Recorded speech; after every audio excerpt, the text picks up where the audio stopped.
Please Kabir, मुझसे ऐसे मुंह फेर कर मत जाओ। ऐसे मुश्किल समय में तुम मेरी मदद नहीं करोगे तो मैं कहाँ जाऊंगी। मेरी खातिर न सही अपने दोस्त शोभित की खातिर मेरे ऊपर रहम करो। सिर्फ तुम ही हो जो मेरी मदद कर सकते हो। तुम ही हो जो मुझे बदनामी से बचा सकते हो। मेरी हालत समझने की कोशिश करो कबीर। मैं इस बदनामी के दाग को लेकर जी नहीं पाऊंगी। मैं मर जाऊंगी।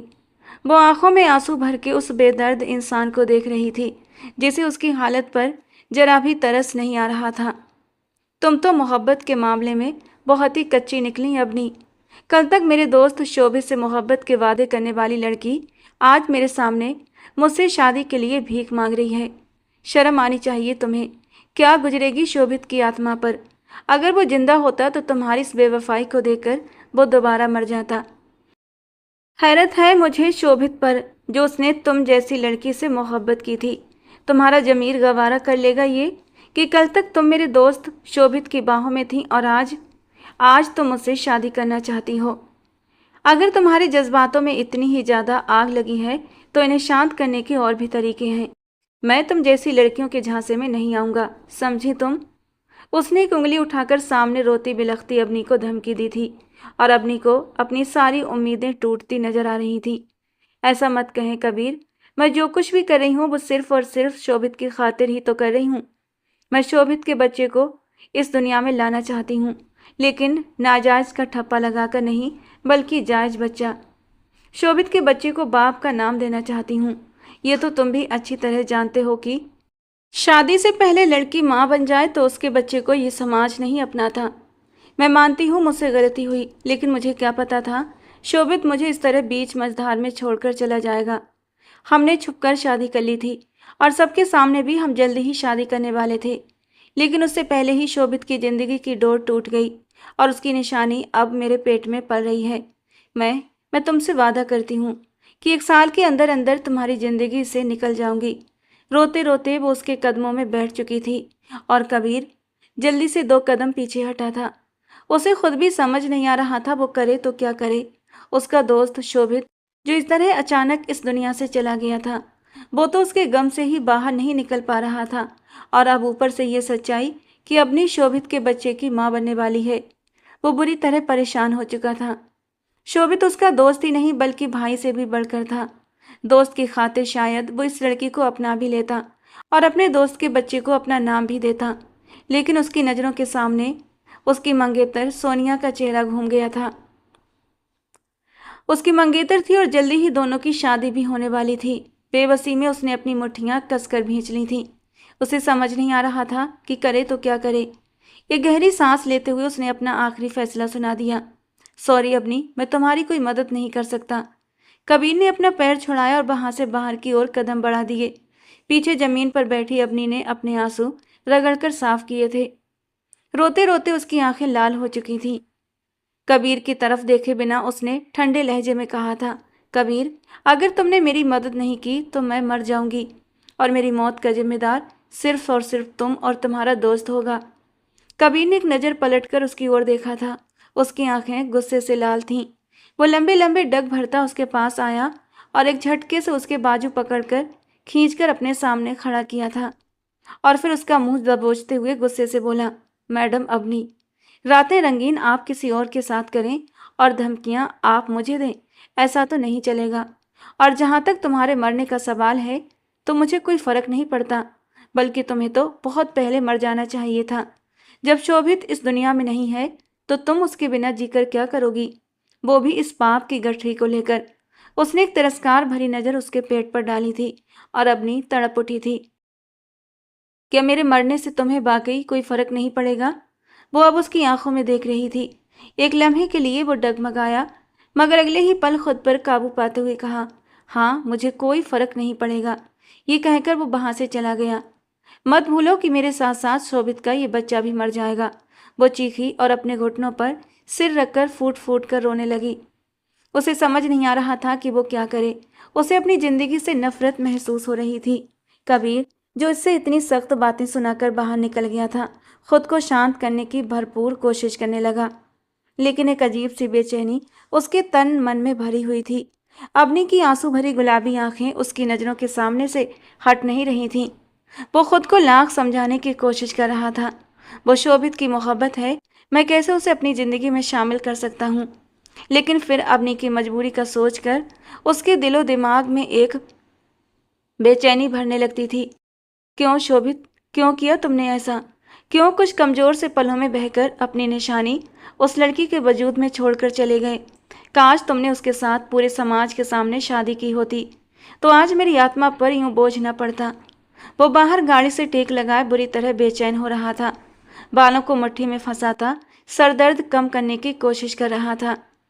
एक गहरी सांस लेते हुए उसने अपने कदम दोबारा कमरे की ओर बढ़ाए थे, जहां बैठी अवनी रो रही थी। कबीर सपाट चेहरा लिए कमरे के अंदर दाखिल हुआ था। उसके चेहरे के भाव काफ़ी हद तक बेहतर हो चुके थे, या फिर उसने खुद को संभाल लिया था और आगे आने वाले हालातों के लिए खुद को तैयार भी कर लिया था।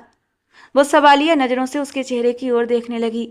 बेवजह ही अवनी की आंखों में उम्मीद की एक नई किरण चमकने लगी थी, और उसकी आंखों की चमकती जोत देखकर कबीर का दिल सिमट गया था। वो इस लड़की को कोई उम्मीद देना नहीं चाहता था।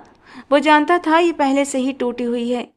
मजबूरी में बस उसकी मदद तो कर सकता था, लेकिन उसकी ज़िंदगी में खुशियों के रंग नहीं भर सकता था, क्योंकि वो सोनिया से मोहब्बत करता था, अपनी मंगेतर से, और जल्दी ही दोनों की शादी भी होने वाली थी। लेकिन फिलहाल इंसानियत के नाते वो इस लड़की की मदद भी करना चाहता था। और फिर एक फैसला करते हुए वो दोबारा कमरे में आया था। अवनी की आंखों में चमकती उम्मीद की किरण देखकर उसने अपनी नजरें चुराई थीं। मैं तुमसे शादी करने के लिए तैयार हूँ। और अवनी तो जैसे जी उठी थी, जल्दी से अपने आंसू पोंछते हुए उसके सामने आई थी। आप सच कह रहे हैं? मैं आपका ये एहसान कभी नहीं भूलूंगी। उसकी इतनी खुशी देखकर कबीर को दुख हुआ था। सामने खड़ी लड़की वाकई बहुत मासूम थी। पता नहीं वो शोभित जैसे जुनूनी और जिद्दी लड़के से मोहब्बत कैसे कर बैठी थी, यहाँ तक कि उसके साथ सारी हदें भी पार कर दी थी। और ये ख्याल आते ही उसे फिर से अवनी पर गुस्सा आया था। चलो, शोभित तो मर्द था, लेकिन अवनी को अपनी मर्यादा नहीं लागनी चाहिए थी। शादी से पहले ही बच्चा। उसने एक बार फिर गुस्से से अवनी को घूरा था, और अवनी ने जल्दी से अपनी नज़रें झुका लीं। ज़्यादा खुश होने की ज़रूरत नहीं है। ये सिर्फ एक कॉन्ट्रैक्ट मैरिज होगी, जो सिर्फ 1 साल तक चलेगी। इस दौरान मुझसे किसी भी तरह के अच्छे बर्ताव की उम्मीद मत रखना, और ना कभी मेरे करीब आने की कोशिश करना, और ना कभी मुझसे ये उम्मीद रखना कि मैं तुम्हें हक दूंगा। शादी के बाद तुम अलग रूम में रहोगी और मैं अलग रूम में। जैसे ही बच्चा पैदा होगा, ये कॉन्ट्रैक्ट मैरिज ख़त्म हो जाएगी, और तुम अपने रास्ते, मैं अपने रास्ते। वो नहीं जानता था कि वो उसकी मदद क्यों कर रहा है। अगर उसे वाकई इस लड़की से कोई दिलचस्पी नहीं थी, अगर वाकई वो उससे नफरत करता था, तो उसे अवनी की बात नज़रअंदाज कर देनी चाहिए थी। लेकिन वो उसकी मदद कर रहा था। अवनी ने खुशी से अपने आंसू पोंछे और फीका सा मुस्कुराते हुए कहने लगी, मुझे पता था, मुझे यकीन था कि तुम मुझे इस मुश्किल वक्त में अकेला नहीं छोड़ोगे। Thank you so much Kabir. वो उसकी तरफ बढ़ी थी, शायद खुशी के मारे उससे लिपट जाना चाहती थी कि कबीर ने हाथ उठाकर उसे रुकने का इशारा किया। खुद पर कंट्रोल करना सीखो लड़की। तुम्हारी इसी जल्दबाजी की वजह से शायद तुम्हारे और शोभित के बीच ये सब कुछ हुआ होगा। तुम लड़की होकर खुद पर काबू नहीं रख पाई, फिर वो तो मर्द था ना। जब तुम किसी मर्द के इतने करीब जाओगी तो वो खुद को कैसे रोक पाएगा। ये आखिरी बार था जब तुम मेरे करीब आई हो। आइंदा अगर ऐसी हरकत की तो उसी दिन तुम्हें अपनी ज़िंदगी से निकाल दूंगा। भूल जाऊंगा कि ये कॉन्ट्रैक्ट मैरिज 1 साल के लिए थी। खुशी है तो अकेले सेलिब्रेट कर लेना, गम है तो अकेले कमरे में जाकर चुपचाप रो लेना। मेरा कंधा तलाश करने की कोशिश मत करना, समझी तुम? और उसकी इन बेदर्द बातों को सुनकर वह अंदर तक तड़प उठी थी। मोहब्बत करना गुनाह तो नहीं होता ना, और अगर गुनाह भी होता है तो भी उसे ये गुनाह करने में कोई संकोच नहीं था। वो मोहब्बत करने का गुनाह कर बैठी थी। कबीर, बार बार मेरी और शोभित की मोहब्बत को गाली मत दो। मैं मानती हूँ मेरे और शोभित के बीच जो कुछ हुआ वो सही नहीं था। मुझे और शोभित दोनों को इसका एहसास था, लेकिन शोभित ने मुझसे वादा किया था कि वो जल्दी ही मुझसे शादी करेगा, लेकिन उससे पहले ही। कहते कहते अब वो अपना चेहरा नीचे की ओर झुका चुकी थी, क्योंकि उसकी आंखों से आंसू एक बार फिर बहने को तैयार हुए थे, और अब वो दोबारा कबीर के सामने रोना नहीं चाहती थी।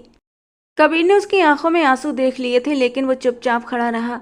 उससे हमदर्दी करके वो उसके दिल में कोई उम्मीद नहीं देना चाहता था। तुम घर जाओ, काफ़ी देर हो चुकी है। धीरे से कहता हुआ वो कमरे से निकलने के लिए गेट की ओर बढ़ा था कि तभी पीछे से अवनी की आवाज़ सुनाई दी। तुम्हारी तो मंगेतर भी है, अगर उसे पता चल गया तो। अवनी को अचानक ही सोनिया का ख्याल आया तो वो पूछे बिना न रह सकी। उसकी फिक्र मत करो, मैं उसे संभाल लूँगा, वो बहुत अच्छी है, हालात को समझ जाएगी। कुछ ही दिनों में मैं तुम्हारे घर आऊँगा रिश्ता लेकर, जो कुछ होगा बहुत सादगी से होगा। ये कहते हुए कबीर कमरे से बाहर चला गया था और पीछे खड़ी रह गई थी अवनी।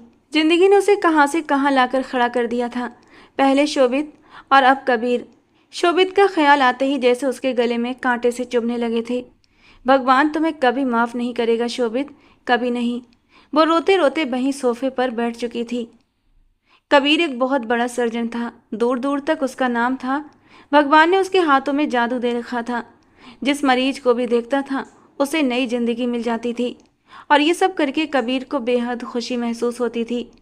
इस दुनिया में उसका कोई अपना नहीं था, क्योंकि उसके माँ बाप का 1 साल पहले ही एक कार एक्सीडेंट में देहांत हो चुका था। कुछ टाइम पहले उसने एक बिजनेसमैन की बेटी सोनिया से सगाई की थी। शोभित से उसकी दोस्ती यूनिवर्सिटी में हुई थी। 3 साल का साथ रहा था दोनों का। दोनों दो जिस्म और एक जान बन चुके थे। और वहीं उसकी मुलाकात अवनी से हुई थी, शोभित की प्रेमिका के हवाले से। कबीर जानता था कि शोभित अवनी के लिए दीवाना है, उससे बहुत मोहब्बत करता है और उससे शादी करने का इरादा भी रखता है। जब कबीर ने पहली बार अवनी को देखा था तब वो उसे देखता ही रह गया था। खूबसूरती में बेमिसाल वो लड़की मासूमियत से भी भरी हुई थी।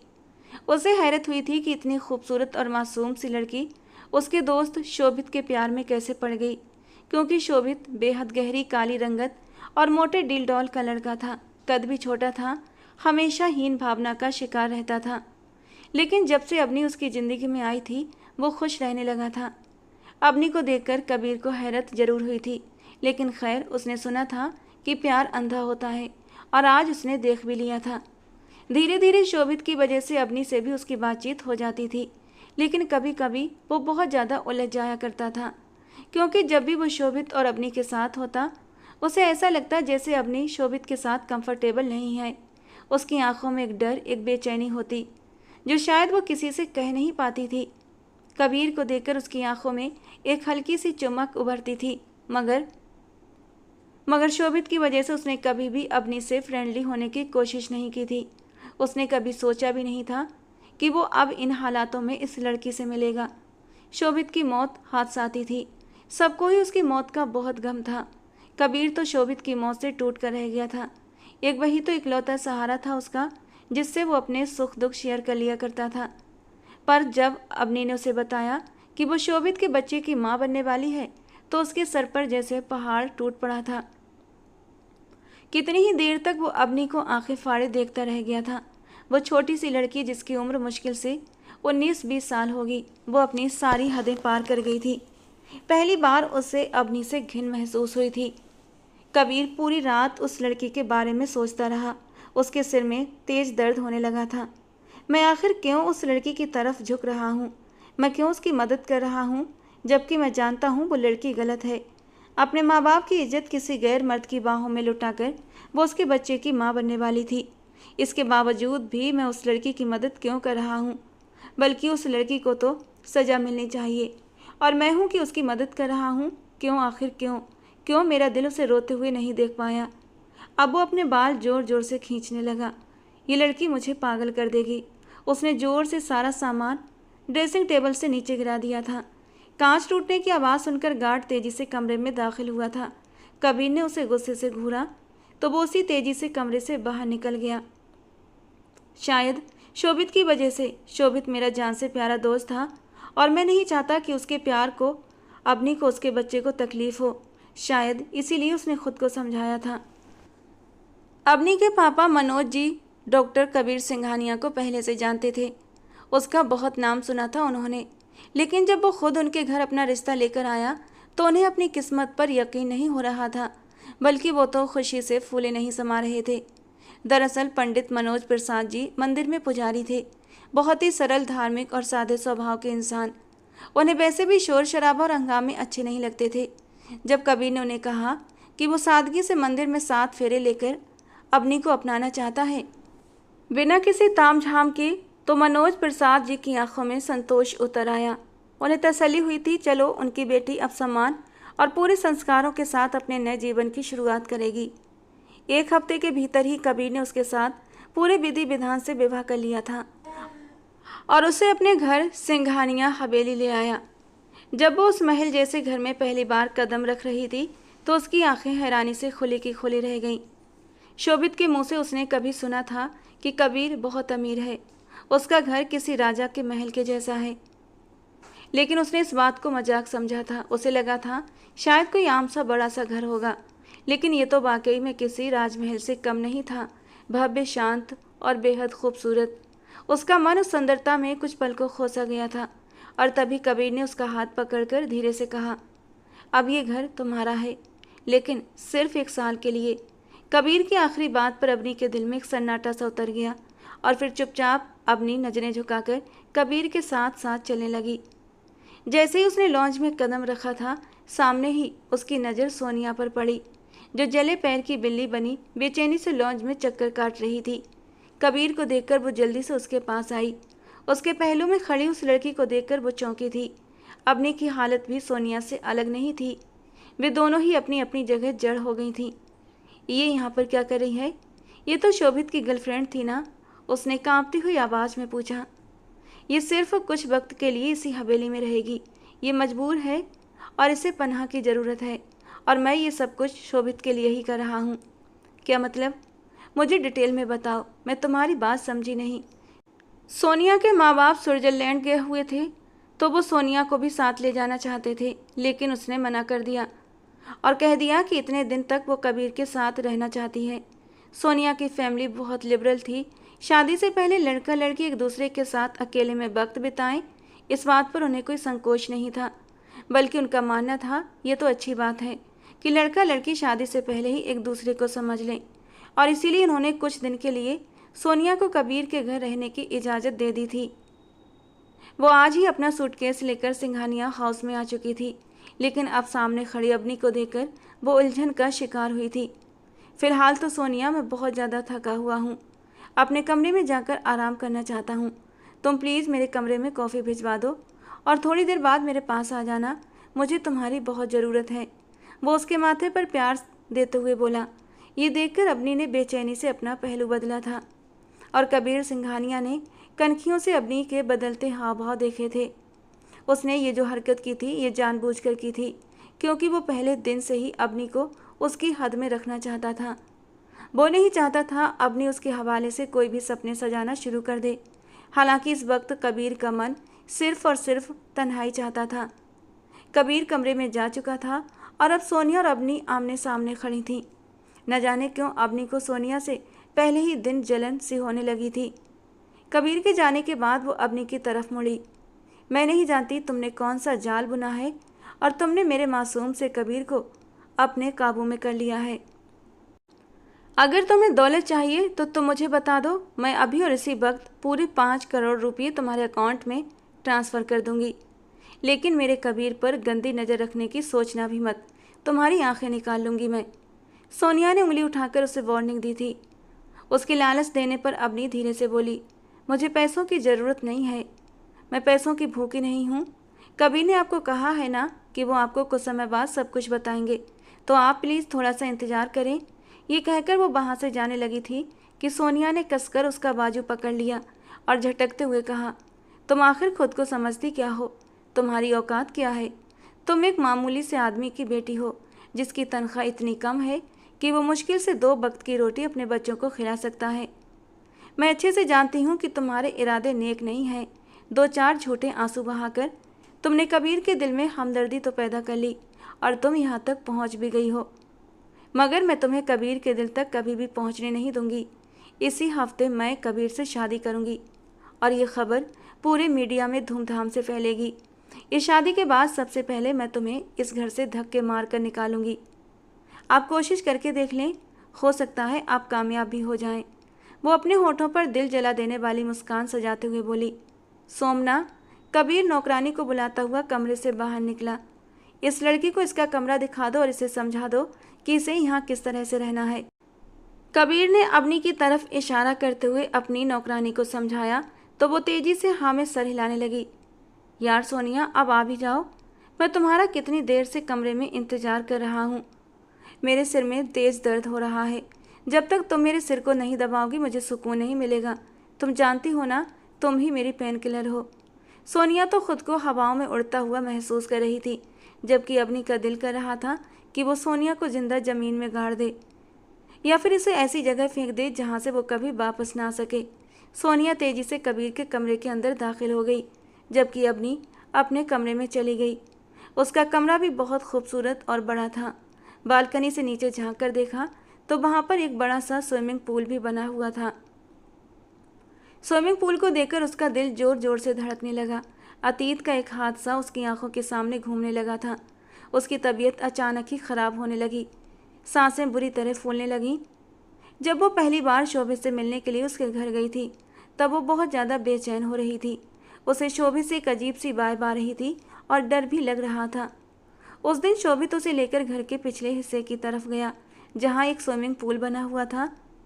मैंने सुना है कि मेरी जान को स्विमिंग बहुत पसंद है, शोभित ने उसे छेड़ते हुए कहा। नहीं शोभित, ऐसी कोई बात नहीं, मुझे स्विमिंग बिल्कुल भी पसंद नहीं, उसने जल्दी से इनकार किया।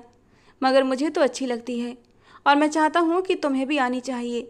ये कहकर उसने उस डरपोक सी लड़की को पानी में धक्का दे दिया। वो अच्छे से जानता था कि अवनी को तैरना नहीं आता। अब वो आराम से घुटनों के बल बैठा उसे डूबता हुआ देख रहा था। शोभित प्लीज़ मेरी मदद करो, मैं डूब रही हूँ, उसने चिल्लाते हुए कहा। वो जोर जोर से पानी में हाथ पैर मार रही थी मगर पानी काफ़ी गहरा था। मेरी जान, जरा सी कोशिश करो, हो सकता है तुम जिंदा बच जाओ, वो उसे दिल जला देने वाली मुस्कान के साथ देखता हुआ बोला। अवनी ने उस दिन मौत को बहुत करीब से देखा था। बड़ी मुश्किल से हाथ पैर मारकर वो साइड तक पहुंची थी और बाहर निकलकर गहरे गहरे सांस लेने लगी। तुम एक नंबर के घटिया इंसान हो, मैं सोच भी नहीं सकती थी कि तुम इस हद तक गिर जाओगे, वो उसे देखकर गुस्से से बोली, जबकि वो उसकी बातों को नज़रअंदाज करता हुआ उसके वजूद को घूर रहा था। भीगने की वजह से उसके शरीर के सारे नक्श उभर कर सामने आ गए थे। वो अब खुद को टॉवल से रगड़कर साफ कर रही थी, जबकि शोभित तो उसके खूबसूरत वजूद में डूबने लगा था। उसका मन बहकने लगा था। वो धीरे से चलता हुआ उसके करीब आया था और फिर शोभित ने उसके कंधे पर हाथ रखा। अवनी को ऐसा महसूस हुआ जैसे किसी ने उसके कंधे पर आग रख दी हो। वो तेजी से पीछे पलटी। अरे माय लव, क्या हुआ? मैं हूँ शोभित, प्लीज़ प्लीज़ प्लीज़ मुझसे दूर हो जाओ, मुझे तुमसे कोई बात नहीं करनी, मुझे अपने घर जाना है। मेरी जान, अगर इस हालत में तुम्हें बाहर भेजा तो हर किसी की नज़र तुम पर उठेगी और मेरे अलावा तुम्हें कोई और देखे ये मुझे बिल्कुल भी गवारा नहीं। वो उसके होठों से पानी की बूंद अपनी उंगली के पोरे से हटाते हुए बोला था और वो बिदक कर पीछे हटी थी। उसे शोभित का स्पर्श बिल्कुल भी अच्छा नहीं लग रहा था। तुम तो ऐसे बिदक रही हो जैसे मैं तुम्हें करंट मार रहा हूँ, लेकिन आज तुम्हारी सारी गलतियों को माफ़ करता हूँ। वो उसके खूबसूरत वजूद को अपनी नज़रों में भरते हुए बोला था। चलो पहले मैं तुम्हें चेंज करवा देता हूँ, शाबाश चलो मेरे साथ। वो उसका बाजू पकड़कर जानबूझकर उसे खींचता हुआ अपने कमरे में ले गया था और उसे अपना एक ड्रेस निकाल कर दिया। अवनी बहुत ज़्यादा कंफ्यूज हो रही थी। उसके कहने पर वो उसके घर तो आ गई थी, लेकिन अब उसे डर भी लग रहा था। शोभित ने थोड़ी देर पहले जो हरकत की थी वो बिल्कुल ही डरावनी और घिनौनी थी और ये पहली बार नहीं हुआ था। वो उससे मोहब्बत के दावे भी करता था और उसे तकलीफ़ देकर उसे सुकून भी मिलता था। जब वो डर या दर्द से चीखती चिल्लाती तो शोभित को उतना ही मज़ा आता था। अवनी को जिस चीज़ से डर लगता था तो शोभित जानबूझकर उसे उसी के पास फेंक देता था। एक बार उसने अवनी को अंधेरे कमरे में बंद कर दिया था। पूरे 2 घंटे अवनी उस बंद कमरे में चीखती चिल्लाती रही, रोती रही। जब शोभित ने दरवाज़ा खोला तो अवनी बेहोश हो चुकी थी और जब उसे होश आया तो उसने खुद को शोभित की गाड़ी में पाया, जबकि शोभित बड़े ही मज़े से कानों में ईयरफोन लगाए गाने सुन रहा था। उसने मुश्किल से खुद को संभालते हुए इधर उधर नज़र दौड़ाई थी। ये उसका हॉस्टल ही था। उसने शोभित को आवाज़ लगानी चाहिए लेकिन वो खामोश हो गई और फिर बिना कुछ कहे दरवाज़ा खोलकर वो बाहर उतर आई थी और फिर हॉस्टल के अंदर चली गई। शोभित ने उसे जाता हुआ देखा था और उसके लबों पर एक हल्की सी मुस्कान आ गई थी। पता नहीं उसे ये सब करके क्या सुकून मिलता था। शायद उसके अंदर की हीन भावना थी जो ये सब करने पर उसे मजबूर करती थी। जब अवनी उसके साथ होती तो लोग उन दोनों को अजीब सी नज़रों से देखते थे, क्योंकि अवनी जितनी ही खूबसूरत थी, शोभित उतना ही कुरूप था। कोई कोई तो उनके मुंह पर भी कह देता, हूर के पहलू में लंगूर। और उसी दिन वो अवनी को सजा देता था नए नए तरीकों से। शोभित बहुत ही अजीब तरीके का एक जुनूनी इंसान था और उसकी मोहब्बत भी उतनी ही पागलपन भरी थी। उसकी पर्सनालिटी ऐसी थी कि पल में कुछ और तो पल में कुछ और। वो अवनी को टॉर्चर करता और उसी में सुकून महसूस करता था। शोभित पहले सेमेस्टर से ही उसके पीछे पड़ा हुआ था। उसने अवनी से दोस्ती करने की हर मुमकिन कोशिश की थी, यहाँ तक कि उसके लिए उसने अपनी जान को भी जोखिम में डाल दिया था। हुआ कुछ यूँ था कि अवनी को यूनिवर्सिटी में पढ़ने वाले एक लड़के ने छेड़ दिया था, और छेड़ने वाला लड़का भूपेंद्र भी कोई आम इंसान नहीं था, बल्कि वो भी एक बहुत बड़ा गुंडा ही था। और जब भूपेंद्र ने अवनी को छेड़ा तो शोभित उससे भिड़ गया था। उसे इतना मारा कि उसका सर फट गया था। और फिर अगले ही दिन यूनिवर्सिटी के बाहर भूपेंद्र ने अपने लड़कों के साथ मिलकर शोभित पर जानलेवा हमला किया था। हालांकि बाद में शोभित ने अपने पापा से कहकर भूपेंद्र को पुलिस के हवाले करवा दिया था, लेकिन वो उस वक्त बहुत जख्मी हो गया था। चाकू उसके पेट में लगा था। डॉक्टर तो मायूस भी हो गए थे, लेकिन भगवान का चमत्कार हुआ था कि शोभित बच गया था। और तभी से अवनी का दिल उसकी तरफ से नरम पड़ गया था। लेकिन जैसे जैसे दिन गुजरते जा रहे थे, अवनी को अफसोस होने लगा था कि उसने शोभित को पहचानने में गलती कर दी। वो बहुत जुनूनी था। अवनी को सिर्फ अपने तक सीमित रखना चाहता था। वो किसी से बात कर लेती, ये शोभित को पसंद नहीं था। यहाँ तक कि शोभित ने तो उसकी लड़कियों से दोस्ती भी ख़त्म करवा दी थी। धीरे धीरे अवनी अब शोभित के साथ एक कैद जैसा महसूस करने लगी थी।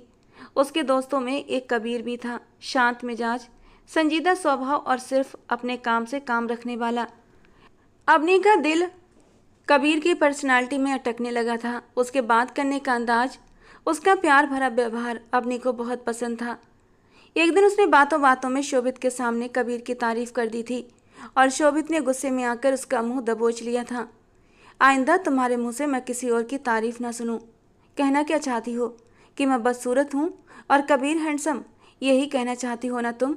जबकि अपनी नाम में सर हिला रही थी। उसकी पकड़ उसके गालों पर मजबूत होती जा रही थी और दर्द से अवनी का बुरा हाल हुआ था। उसने शोभित को धक्का देते हुए खुद को छुड़ाया था।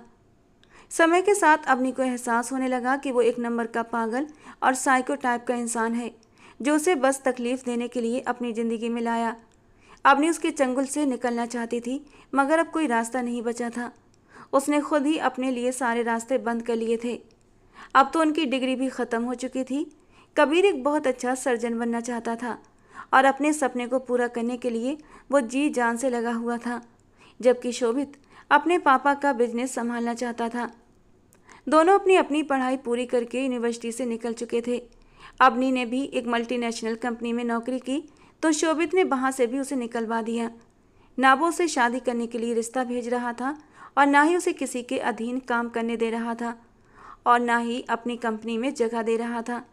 अवनी को समझ नहीं आ रहा था कि शोभित उससे आखिर चाहता क्या है। कभी कभी तो उसे लगता कि वो सिर्फ उसे तकलीफ देकर अपनी खुद की ईगो को तसल्ली देता है।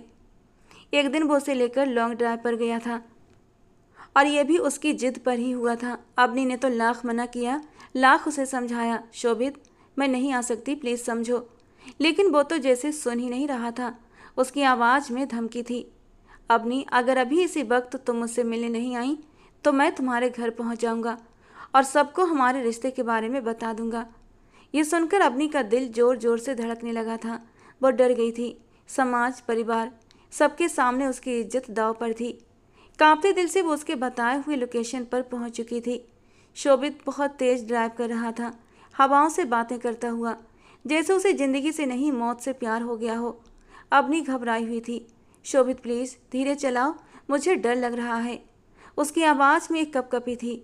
उसका चेहरा एकदम पीला पड़ चुका था, होंठ सूख गए थे और आंखों में साफ डर दिखाई दे रहा था।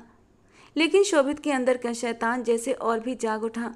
वो हंसा एक खौफनाक मुस्कान के साथ। डर लग रहा है और डराऊं तुम्हें? उसने स्पीड और भी तेज कर दी। गाड़ी उड़ती हुई सी लग रही थी। सामने से ट्रक आता दिखा तो अपनी चीख पड़ी, रुको रुको शोभित प्लीज़। हमें मार दोगी तुम। उसकी चीखें किसी भी इंसान का कलेजा हिला देती, लेकिन शोभित पर कोई असर नहीं हुआ। वो तो जैसे अवनी की चीखों से और ज़्यादा रोमांचित हो रहा था। हर मोड़ पर गाड़ी फिसलने को होती और फिर किसी तरह संभलती। एक दो बार तो बहुत ही नज़दीक से एक्सीडेंट टला। मुझे घर जाना है, गाड़ी रोको। अब की बार अवनी की आंखों में आंसू बहने लगे थे। लेकिन तभी अचानक एक मोड़ पर गाड़ी का बैलेंस बिगड़ गया। पहिए फिसले और गाड़ी तेजी से सड़क से नीचे उतरती चली गई। शोभित अवनी की चीख आसमान को चीरती हुई निकली और अगले ही पल गाड़ी एक बड़े से पेड़ से टकरा गई। जोरदार धमाका हुआ, धूल का गुबार उठा और सब कुछ थम सा गया। अवनी बेहोश हो चुकी थी। उसके माथे से खून बह रहा था, लेकिन भगवान ने उसे बचाया न था और उसे बचा लिया। शायद उसकी तकदीर में अभी बहुत कुछ लिखा था। वहीं शोभित की तरफ का दरवाज़ा खुला और उसका शरीर गाड़ी से बाहर जा गिरा, सीधा खाई में। शरीर लहूलुहान हुआ था। कुछ दिन बाद उसकी बॉडी बरामद की गई थी। शोभित अपनी ज़िंदगी से हाथ धो बैठा था। एक झूठी जिद, एक पागलपन ने सब कुछ छीन लिया था। अवनी की आंखों में अब भी वो सीन ताज़ा था। गूंजती हुई उसकी आवाज़ें, प्लीज़ धीरे चलाओ, मुझे डर लग रहा है। अब हर रात उसे नींद से जगा देती थीं ये आवाज़ें।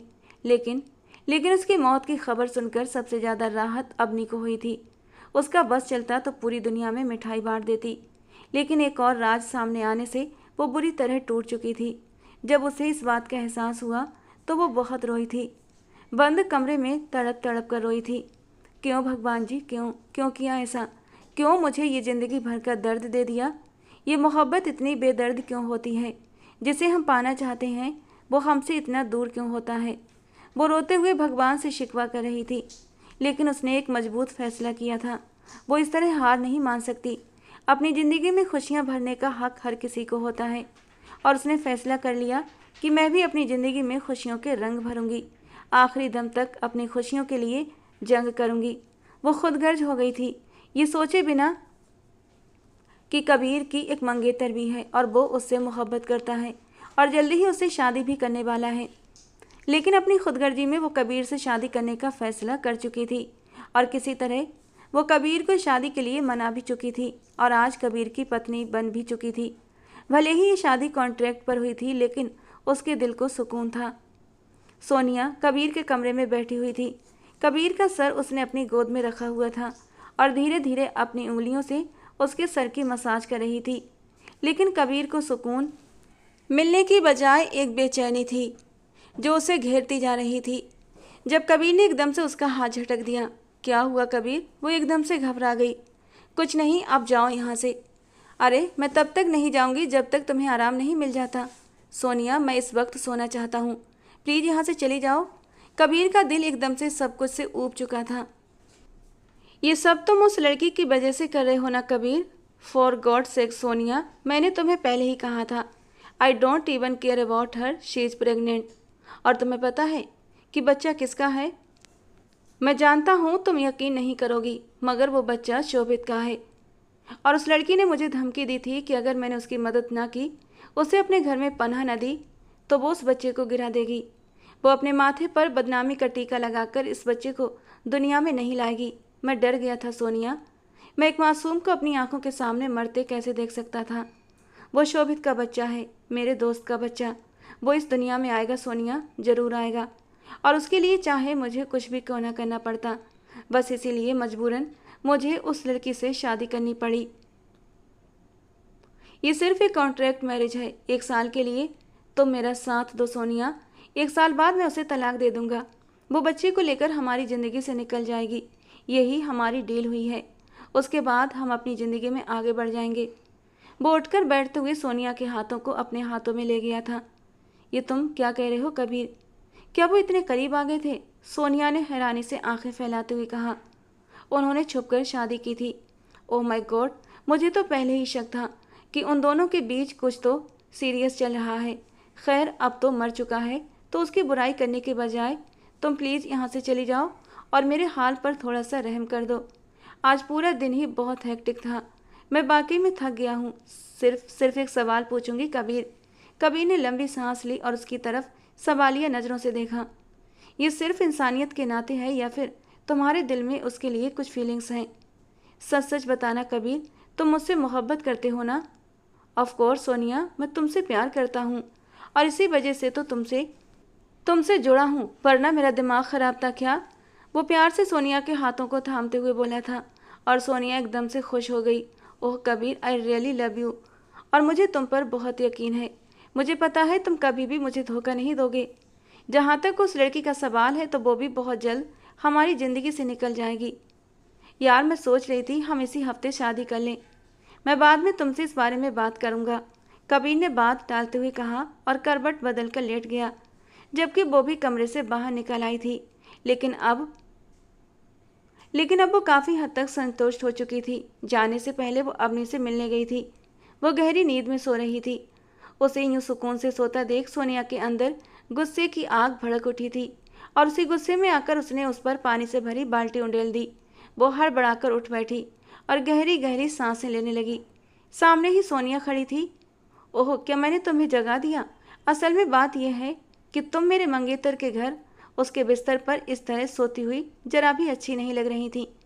तो मुझसे बर्दाश्त नहीं हुआ। ये कहकर वो अपने बाल हवा में लहराते हुए वहाँ से निकल गई। सारे कपड़े गीले कर दिए इसने। मैं तो अपने साथ कुछ भी नहीं लाई, सब कुछ गाड़ी में पड़ा है, मैं क्या करूं?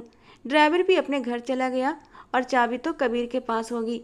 वो एक नंबर का खड़ूस इंसान है, पता नहीं मेरी मदद करेगा भी या नहीं। उसने बड़ी हिम्मत करके जाकर कबीर के दरवाजे को खटखटाया था। कबीर जो नींद की वादियों में खोया हुआ था, गुस्से में अपनी जगह से उठकर बैठा। उसे लगा कि सोनिया वापस आई है और वो उसे डांटने ही वाला था कि सामने भीगी हुई अवनी को खड़ा देखकर वो चौंक उठा था। क्या हुआ? अब क्या मसला है? वो असल में मेरे कपड़े भीग गए हैं, मुझे दूसरे कपड़े चाहिए। क्या आपके पास कोई ड्रेस है? अगर नहाने का इतना ही शौक है तो प्रॉपर तरीके से नहाओ। ये कौन सा तरीका है नहाने का? मैं नहाई नहीं हूँ, सोनिया ने मुझ पर पानी गिरा दिया। अवनी ने निगाहें झुकाते हुए कहा। क्या मतलब है तुम्हारा? वो ऐसा क्यों करेगी? मुझे नहीं पता, मैं गहरी नींद में सो रही थी जब वो मेरे कमरे में आई और पानी से भरी बाल्टी मुझ पर डाल दी। कबीर ने इस बार कोई जवाब नहीं दिया। उसने एक टी शर्ट और एक ट्राउजर चुपचाप उसके हवाले कर दिया। अवनी पलटने ही लगी थी कि कबीर उसे फिर से संबोधित करते हुए बोला, तुम फिक्र मत करो, मैं इस बारे में उससे ज़रूर बात करूँगा। वो आगे से ऐसा नहीं करेगी। वो इनडायरेक्टली उससे माफ़ी मांग रहा था। अवनी मुस्कुराते हुए अपने कमरे में चली आई। कपड़े बदल कर वो छोटे बच्चों की तरह उछल रही थी और बेड पर कूद रही थी। वो कबीर के बस जरा से अपनेपन के एहसास पर ही खुश हो गई थी। कबीर, जो कि उसकी बोझ देने के लिए उसके कमरे में आया था, उसे यूं बच्चों की तरह बेड पर उछलता देखकर एकदम हैरान रह गया और फिर उसे डांटते हुए बोला, अरे लड़की, पागल तो नहीं हो गई हो? तुम्हारे बच्चे को नुकसान पहुंच सकता है। ये सुनकर अवनी घबरा गई थी। उसने पीछे मुड़कर देखा तो कबीर खड़ा था, उसके हाथ में अवनी की बोझ थी। आई एम सॉरी, उसने शर्मिंदा होते हुए कहा। कोई बात नहीं, लेकिन प्लीज़ इस बच्चे का ख्याल रखो। मैं चाहता हूँ कि तुम इसे दुनिया में लेकर आओ। अगर ये इस दुनिया में आया तो आप मुझे तलाक दे देंगे ना? न जाने क्यों उसकी ज़बान फिसल गई थी। जी, क्योंकि हम दोनों के बीच यही बात तय हुई है। कबीर ने उसे याद दिलाया और तेज़ी से कमरे से बाहर निकल गया।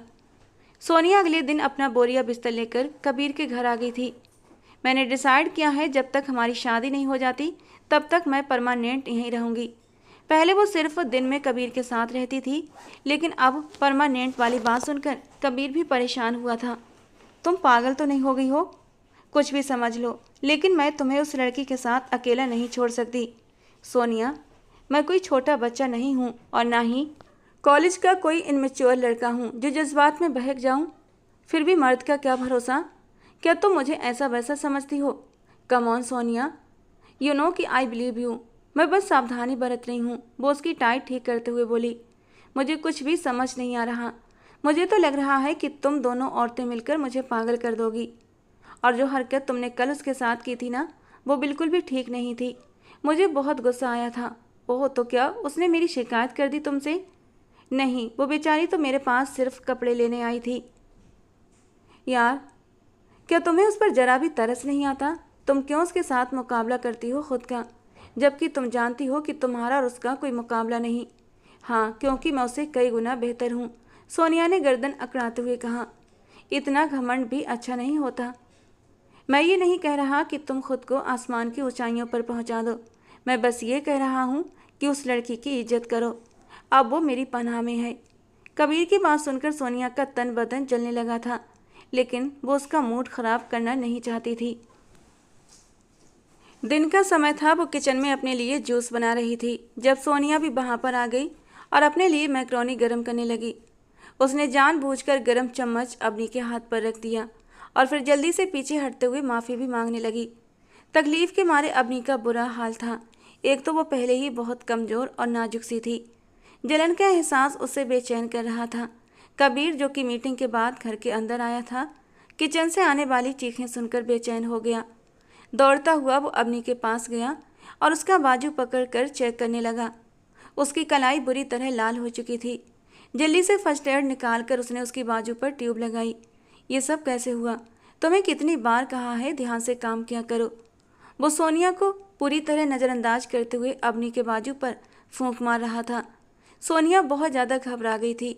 उसे लगा कि अबनी उसकी शिकायत कर देगी, लेकिन ऐसा नहीं हुआ था।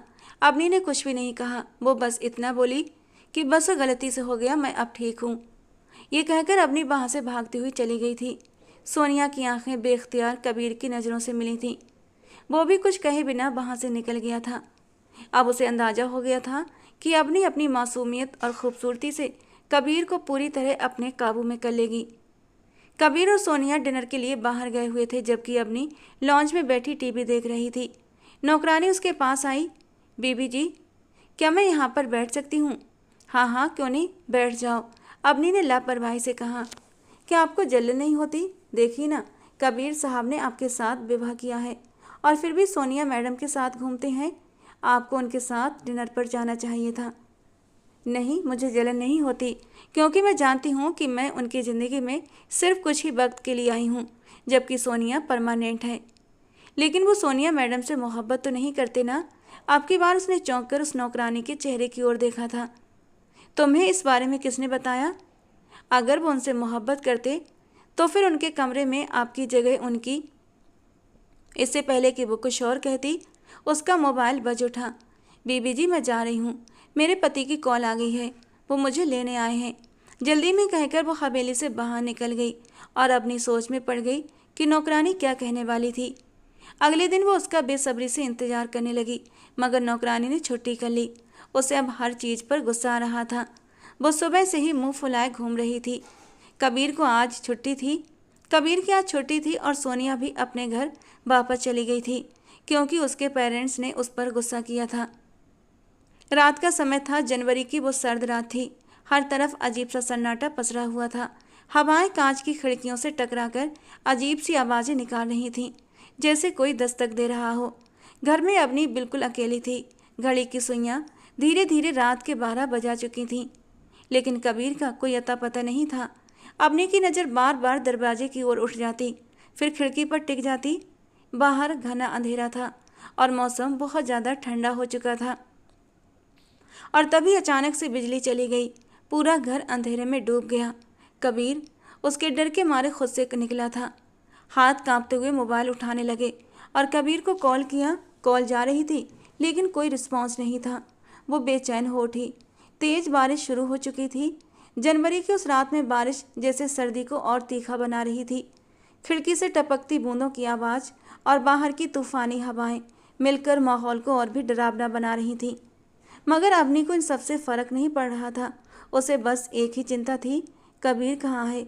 उसे सर्दी लग रही थी, लेकिन फिर भी वो खिड़की के पास खड़ी थी। और तभी लगभग रात के 1 बजे उसे गाड़ी का हॉर्न सुनाई दिया। उसका दिल धक धक करने लगा। वो झट से सीढ़ियों की तरफ भागी थी और दरवाज़ा खोला। सामने ही कबीर खड़ा था, पूरा भीगा हुआ, कपड़े बदन से चिपके हुए, और वो बुरी तरह कांप रहा था। उसकी आंखों के नीचे हल्की सी सुर्खी थी। कबीर, अबनी उसकी तरफ दौड़ पड़ी और सीने से लिपट गई। मैं बहुत डर गई थी कबीर, तुम कहाँ चले गए थे? फ़ोन क्यों नहीं उठा रहे थे? कबीर तो एक पल के लिए सन्न रह गया था। ये पहली बार था जब अबनी कबीर की इस कदर करीब आई थी। कबीर ने उसके बालों को सहलाते हुए धीमे से कहा, सॉरी अबनी, कुछ ज़रूरी काम में फंस गया था, लेकिन बारिश ने सब खराब कर दिया। कहते हुए उसने धीरे से अबनी को खुद से अलग कर दिया। अबनी को अपनी इस जल्दबाजी पर शर्मिंदगी हुई थी, लेकिन तभी अबनी को एहसास हुआ कि कबीर की हालत सामान्य नहीं है। उसका बदन तप रहा था। कबीर तुम ठीक तो हो ना? वो परेशान हुई थी। मैं ठीक हूँ, बस थोड़ी सी ठंड लग रही है।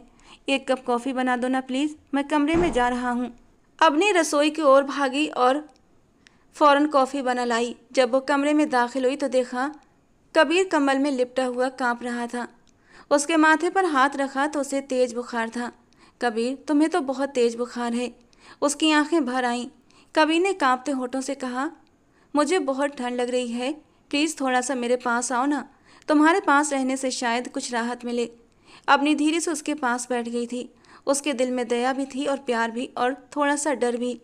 उसने धीरे धीरे कबीर के कांपते हाथों को अपने हाथों में थामा और धीरे धीरे से उसके हाथों को सहलाने लगी। और कबीर आधी बेहोशी की हालत में था और ऐसी हालत में उसने अवनी को खींचकर खुद के करीब किया था और उसे अपनी बाहों में समेट लिया। कबीर उसका गर्म स्पर्श, गर्म वजूद महसूस कर रहा था। उसकी सांसें तेज हुई थीं। वो धीरे धीरे उसके करीब आता चला गया। अवनी के नरम वजूद में कबीर की उंगलियां धीरे धीरे सरकती चली गईं। जबान जज्बात थे, एक पल में भड़क उठे थे। न अवनी ने खुद को संभाला और न कबीर ने। दोनों जज्बात की रौ में बह चुके थे और कबीर के दहकते हुए होंठ जब अवनी के नरम वजूद पर पड़े तो उसकी सांसें गहरी हुई थीं। वो कबीर को रोक देना चाहती थी, लेकिन ये कैसे मुमकिन था? वो अपने महबूब की बाहों में थी, उस महबूब की बाहों में जिससे उसने हमेशा मोहब्बत की थी, चुपके चुपके उसके सपने सजाए थे। और अब जब किस्मत ने उसे उसका साथ दिया था तो वो उसे खुद से दूर कैसे कर सकती थी? ये राज उसने सिर्फ अपने दिल में दबा कर रखा था कि वो कबीर से मोहब्बत करती थी। शोभित को तो वो चाह कर भी बता नहीं सकती थी, क्योंकि शोभित उसकी जान ले लेता और कबीर से कहने की कभी उसकी हिम्मत नहीं हुई थी। लेकिन जब शोभित की मौत के बाद उसे मौका मिला तो उसने इस मौके को हाथ से जाने नहीं दिया था। वो खुदगर्ज हो गई थी अपनी मोहब्बत को पाने के लिए। और आज जब कबीर उसके करीब हुआ तो वो सब कुछ भूल गई थी। धीरे धीरे वो उसकी आगोश में सिमटती चली गई और अपने नरम होठों से अपने महबूब को धीरे से छू लिया। एक सुकून की लहर उतरी थी उसके पूरे वजूद में। वो उसकी साड़ी को हटाता उसकी डोरियां भी खोल चुका था।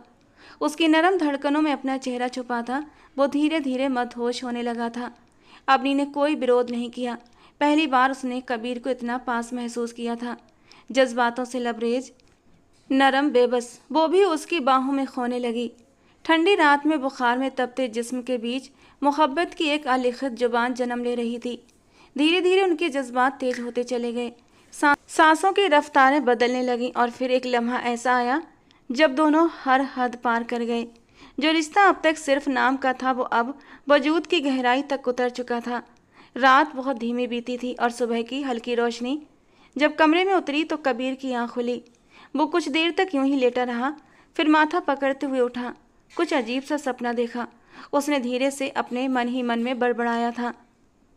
वो कुछ याद करने की कोशिश कर रहा था, लेकिन पूरा कुछ भी याद नहीं आ रहा था। वही अधूरी सी तस्वीरें, आधे अधूरे स्पर्श, फुसफुसाती आवाज़ें और कुछ मदहोशी भरी सिसकियाँ। उसने बगल में देखा, अवनी चुपचाप बैठी थी, आंखों में गहरी खामोशी, लेकिन होठों पर एक सुकून भरी मुस्कान। उसे उठता देख वो जल्दी से उसके करीब आई थी। अब आपकी तबीयत कैसी है? रात बहुत तेज बुखार था आपको, वो उसका हाथ थामते हुए बोली थी, जबकि कबीर ने झट से अपना हाथ पीछे खींच लिया था। आप फ्रेश हो जाएं, मैं आपके लिए नाश्ता बनवाती हूँ। वो कमरे से बाहर जा चुकी थी और कबीर आंखें बंद करते हुए फिर से आधे अधूरे पलों को याद करने लगा था। उसके रग रग में अब तक खुमारी भरी हुई थी और उसे अपनी हालत पर हैरत हो रही थी। शाम का समय था। अवनी बाग में फूलों से बैठी बातें कर रही थी जब कबीर दरवाजे पर जाकर खड़ा हो गया और मुस्कुराते हुए उसे देखने लगा। वो बहुत मासूम सी थी। कबीर की ज़िंदगी में आकर तो पहले से कहीं हसीन हो गई थी। कबीर एकटक उसे देखे जा रहा था और अवनी उसकी मुस्कान से पूरी तरह अनजान थी। ये नज़ारा बहुत खूबसूरत था। जैसे ही सोनिया घर के अंदर दाखिल हुई, उसने कबीर को मुस्कुराते हुए देखा तो उसका तन बदन जल उठा। दूसरी तरफ अवनी पूरी तरह अनजान थी कि कबीर उसे देखकर मुस्कुरा रहा है। कहीं तुम्हें वाकई उससे मोहब्बत तो नहीं हो गई? ऐसा तो नहीं कबीर साहब, आपने अपने आप से किया हुआ वादा भुला दिया और मुझसे बेवफाई का इरादा कर लिया। सोनिया की आवाज़ सुनकर कबीर ने निगाहें उठाई तो वो उसके बिल्कुल पास खड़ी थी। सोनिया, तुम कब आई? जब आप उस लड़की को बड़ी ही मुस्कुराते हो गौर से देख रहे थे। तुम पागल तो नहीं हो गई हो? मैं तो इसलिए खुश था कि वो जिंदगी की ओर लौटने लगी है, वरना तुम जानती हो शोभित के जाने के बाद उसकी क्या हालत हुई थी। कहकर वो अंदर जाने लगा कि सोनिया ने उसका बाजू पकड़ लिया और दो टूक अंदाज में बोली, अगर उस लड़की ने हमारे बीच आने की कोशिश की तो मैं सच कहती हूँ, मैं उसे जान से मार दूंगी। वो लड़की हमारे बीच नहीं आ रही सोनिया, तुम खुद उसे जानबूझकर ला रही हो बीच में। मैं बेवकूफ़ नहीं हूँ, मुझे सब कुछ दिखाई देता है कबीर, कि तुमसे ज़्यादा मैं अब दिन ब दिन उसकी तरफ झुकने लगे हो। मुझे लगता है तुमने मुझे सिर्फ अपने झूठे वादों में बांध रखा है। मैंने तुमसे वादा किया है तो ऑफकोर्स तुमसे ही शादी करूंगा सोनिया, लेकिन अब इस बात पर कोई और बहस मत करना, वरना मेरा दिमाग घूम जाएगा। और तुम जानती हो, जब मैं आउट ऑफ कंट्रोल हो जाता हूँ तो फिर किसी की भी नहीं सुनता। बाजू झटकता हुआ वो लॉन्ज में चला गया और सोनिया गुस्से से अवनी को घूरने लगी। तुम्हें रास्ते से हटाना बहुत ज़रूरी है अवनी। और उसे ये मौका जल्दी ही मिल गया था। एक दिन सीढ़ियाँ उतरते वक्त सोनिया ने अवनी को धक्का दे दिया। वो अपना संतुलन न संभाल सकी और सीढ़ियों से गिर पड़ी। उसके सिर में गहरी चोट आई थी और उसकी चीखें पूरी हवेली में गूंज उठीं। अपना काम निपटाकर सोनिया भागती हुई अपने कमरे में चली गई। कबीर जो अंदर ही था, उसकी चीखें सुनकर भागता हुआ बाहर आया। सामने ही अवनी खून में लथपथ पड़ी थी। वो दौड़कर उसके पास गया। अवनी का पहले ही बहुत ज़्यादा खून बह चुका था। कबीर को उसकी जान के साथ साथ उसके पेट में पड़ रहे बच्चे की भी फिक्र होने लगी थी। वो उसे बाहों में उठाकर अस्पताल भागा था। इसी वक्त इमरजेंसी रूम में उसे ले लिया गया था और कबीर बेचैनी से बाहर चक्कर काट रहा था। थोड़ी देर बाद डॉक्टर बाहर निकला तो कबीर ने घबरा कर पूछा, डॉक्टर वो कैसी है? भगवान की कृपा है कि उनकी जान बच गई है और उनका बच्चा भी बिल्कुल सही है, वरना इतनी अर्ली प्रेगनेंसी, मतलब सिर्फ 3 हफ्ते की प्रेगनेंसी, इस कंडीशन में सेफ रहे नामुमकिन है। Early pregnancy? कबीर हैरान हुआ था। उनकी शादी को पूरे 3 महीने हो चुके थे और शादी के वक्त कम से कम अपनी 2 महीने की तो प्रेग्नेंट होगी ही, यानी 5 महीने की प्रेगनेंसी थी उसकी, और डॉक्टर कह रहा था कि सिर्फ 3 हफ्ते की प्रेगनेंसी है। ये आप क्या कह रहे हैं डॉक्टर? आपको शायद गलतफहमी हुई है। वो 3 हफ्ते की नहीं बल्कि समथिंग 5 महीने की प्रेग्नेंट है। ऐसा कुछ भी नहीं है मिस्टर कबीर, आपकी वाइफ 3 हफ्ते की ही प्रेग्नेंट है। रिपोर्ट साफ है। डॉक्टर ने रिपोर्ट कबीर के हाथ में थमा दी और कबीर आंखें फाड़े उस रिपोर्ट को देख रहा था। ये सब क्या था उसे समझ नहीं आ रहा था। जहाँ तक उनकी सेहत का सवाल है, आप बेफिक्र रहें, 1 हफ्ते तक उनका ध्यान रखना, वो पूरी तरह ठीक हो जाएंगी। आप अब उन्हें अपने घर लेकर जा सकते हैं, बस थोड़ी सी कागजी कार्रवाई रह गई है, वो पूरी कर लें। डॉक्टर ये कहकर कबीर का कंधा थपथपाता हुआ चला गया, जबकि कबीर हैरानी में डूबा हुआ था। वो गुस्से से तमतमा उठा था। वो तो सोच भी नहीं सकता था कि अवनी उसे इतना बड़ा झूठ बोलेगी। तो क्या उसने मुझसे झूठ बोला? लेकिन क्यों? क्या ये सब उसने मेरी ज़िंदगी में शामिल होने के लिए किया था? उसी वक्त उसने अवनी से कोई सवाल नहीं किया और उसे हवेली वापस ले आया, क्योंकि उसकी हालत पहले से बहुत नाजुक थी। वो अपने कमरे में जा रहा था कि उसे नौकरानी की आवाज़ सुनाई दी, साहब जी, मुझे आपको कुछ ज़रूरी बातें बतानी हैं। हाँ बोलो, मैं सुन रहा हूँ। साहब जी, सोनिया जी ने जानबूझकर बीबी जी को धक्का दिया था। वो पहले भी उन पर जुल्म कर चुकी हैं, अक्सर उनका हाथ जला देती हैं, उनसे अपने कमरे की सफाई भी करवाती हैं। ये कहकर वो चुप हो गई थी, जबकि कबीर को बहुत ज़्यादा हैरत हुई थी सोनिया के इस व्यवहार पर। वो अब अपनी से 2 टूक बात करने का फैसला कर चुका था। उसी शाम वो उसके पास गया। तुम शोभित के बच्चे की माँ बनने वाली नहीं थी, लेकिन इसके बावजूद भी तुमने ये इतना बड़ा झूठ क्यों बोला था? ये सुनकर वो एकदम से गड़बड़ा गई। उसका पोल खुल गया था। लेकिन तुम प्रेग्नेंट हो और वो बच्चा मेरा है, कबीर ने चबा चबा कर कहा था। उस रात जब मैं बारिश में भीगकर बुखार में तपता हुआ घर आया था, हमारे बीच सब कुछ हुआ था ना? सच कह रहा हूँ ना मैं? बोलो अवनी, चुप क्यों हो? वो गुस्से से उसे झकझोरते हुए बोला था और उसकी पलकों से आंसू टूट कर गिरे थे। अब मुझसे कोई भी झूठ मत बोलना अवनी। अवनी ने एक गहरी सांस ली और उसकी आंखों से आंसू फिसल पड़े। मैं पहले सेमेस्टर से ही आपको पसंद करती थी और आपसे ही शादी करना चाहती थी, मगर शोभित मेरी जान का अजाब बन गया था। वो मुझे दर्द देता, तकलीफ देता, मुझे टॉर्चर करता था। वो एक साइको इंसान था, लेकिन उसके बावजूद भी वो एक बार भी मेरे करीब नहीं आया था। हाँ, कई बार उसने कोशिश की थी, लेकिन मैंने उसके कदम रोक दिए थे। मेरी इज्जत सेफ थी, लेकिन मेरी जान उसके साथ सेफ नहीं थी।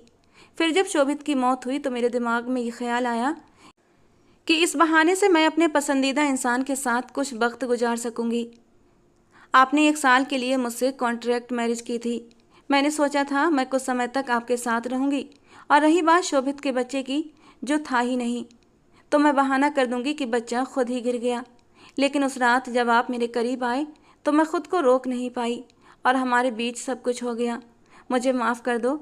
मैं हमेशा हमेशा के लिए आपकी लाइफ में आना नहीं चाहती थी, बस कुछ हसीन पल अपने साथ लेकर आपकी ज़िंदगी से चली जाती। लेकिन उससे पहले ही मेरी हकीकत आप पर खुल गई। और कबीर हैरत से उस लड़की को देख रहा था जो उससे इतनी मोहब्बत करती थी कि उसे पाने के लिए उसने खुद पर एक गंदा इल्ज़ाम लगा लिया था। वो चुपचाप अपने कमरे में लौट आया था। उसकी नज़र में अवनी ने जो कुछ किया गलत किया था। वो जानती थी कि मैं और सोनिया एक दूसरे को पसंद करते हैं, शादी भी करने वाले थे हम दोनों, और उसने हम दोनों को अलग करके अपने लिए खुशियाँ ढूंढ लीं। वो पूरी रात कमरे में बेचैनी से इधर से उधर चक्कर लगाता रहा और फिर उसने मोबाइल उठाया, सोनिया को एक मैसेज टाइप किया। हमें लगता है सोनिया, हमें अपनी राहें अलग कर लेनी चाहिए, क्योंकि अवनी शोभित के बच्चे की नहीं बल्कि मेरे बच्चे की माँ बनने वाली है। शोभित के बच्चे का उसने झूठ बोला था मुझे पाने के लिए, और अब मैं अपने बच्चे को नहीं छोड़ सकता। तुरंत ही सोनिया का रिप्लाई आया था, मैं खुद इस रिश्ते का बोझ ढोना नहीं चाहती कबीर, क्योंकि मैं अपने प्यार को बांट नहीं सकती, इसीलिए मैं खुद ही इस रिश्ते को ख़त्म करने वाली थी। कबीर के दिल पर एक बोझ था कि उसने सोनिया के साथ सही नहीं किया, लेकिन वो अपने बच्चे की वजह से मजबूर हो गया था। उसने अवनी को अपना लिया था सिर्फ और सिर्फ अपने बच्चे की खातिर। अवनी ने उससे माफ़ी मांगी थी और कबीर ने उसे माफ़ कर दिया था। उस दिन जब कबीर ने कहा कि अपना सामान लेकर मेरे कमरे में शिफ्ट हो जाओ, तो उसकी खुशी का ठिकाना नहीं था। जैसे ही वो कमरे में आई, उसने चुपचाप अपना सामान एक तरफ रखा और सोफे पर जाकर लेट गई। लेकिन कबीर को ये बात बिल्कुल भी पसंद नहीं आई थी। उसने गुस्से में कहा, जब हमारे बीच सब कुछ हो चुका है तो फिर सोफे पर सोने की क्या ज़रूरत है? चुपचाप आकर यहाँ बेड पर सो। अवनी डरते डरते बेड पर आकर बैठी और फिर धीरे से कबीर के पहलू में लेट गई। अभी वो संभल भी नहीं पाई थी कि कबीर ने उसे अपने पास खींचा और उसके नरम होठों पर झुक गया। वो नहीं जानता था कि मोहब्बत किस एहसास का नाम है, लेकिन अवनी के करीब जाकर उसे थोड़ा सा सुकून जरूर मिला था। धीरे धीरे वो अवनी का ख्याल रखने लगा था, क्योंकि वो उसके बच्चे की माँ बनने वाली थी, और शायद धीरे धीरे उसे अवनी से मोहब्बत भी हो जाती, क्योंकि एक मर्द के लिए उसकी सबसे पसंदीदा औरत उसके बच्चों की माँ होती है, और अवनी उसके होने वाले बच्चे की माँ थी। दोस्तों, कबीर का अवनी को अपनाने का फैसला सही था या गलत? अपनी राय कमेंट बॉक्स में ज़रूर देना। कहानी कैसी लगी ज़रूर बताना। पसंद आई हो तो प्लीज़ लाइक करना। रोज़ एक नई और रोमांटिक कहानी के लिए हमारे चैनल को सब्सक्राइब करना। मिलते हैं दोस्तों अगली नई किसी रोमांटिक कहानी के साथ।